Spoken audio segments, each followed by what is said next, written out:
Point is point number 12. Be with nature in silence as much as possible. Enjoy satsang and group full moon meditations in pure natural surroundings. This is just a methodology to give you an idea how to go about it. When we are in crowded places with lot of people, all the negativity is there and we pick up the negativity from the people around. When such a huge crowd is there, big crowd is there, you don't know, lot of negativity people are carrying today, and we try to pick up those things unconsciously to compensate, to offset this thing. If you can be with nature in unpolluted environment, and if you do Kriya and meditation and remain silent with nature, you can offload that negativity which you have picked up from the masses unconsciously. Say for example, a person in Mumbai travels in such a crowded train and all types of people are there around and your antennas are on, so you pick up the negativity from the environment.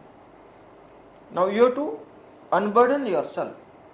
So when you go into the positive vibration surrounding, in the jungle, by the seashore, or take a dip in the river, go to the natural surroundings, do lot of kriya.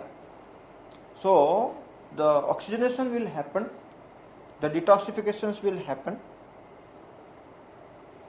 and you can remove that borrowed negativity, the picked up negativity. This is why the importance of being with nature, importance of being in silence. So when you stay with nature, practice kriya, practice meditation,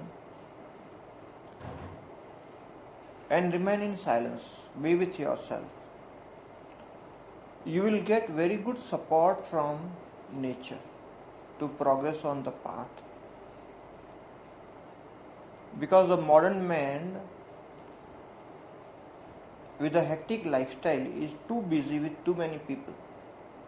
So the person never gets the chance to ponder over some basic aspects of life.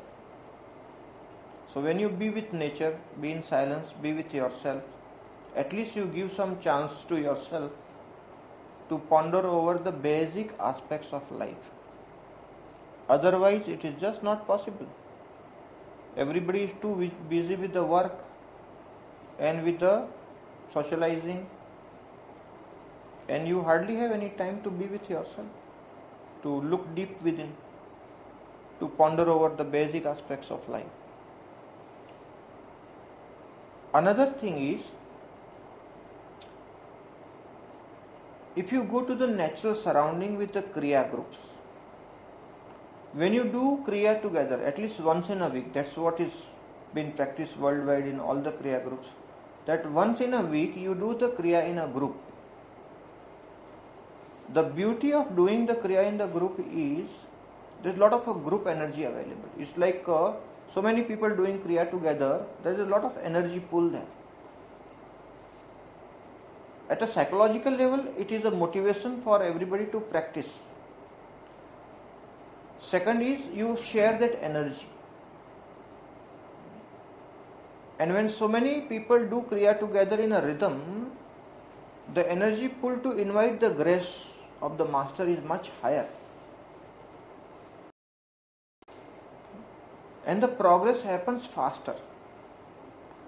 If this process is done in natural surrounding, it works even much better. And full moon meditations are anyway magical. If you are practicing meditation on the full moon, there is a lot of positive energy available on the full moon nights, and when you do this kriya and meditation practices in the natural surrounding, you get a lot of support from the nature. So the progress happens faster in a shorter duration.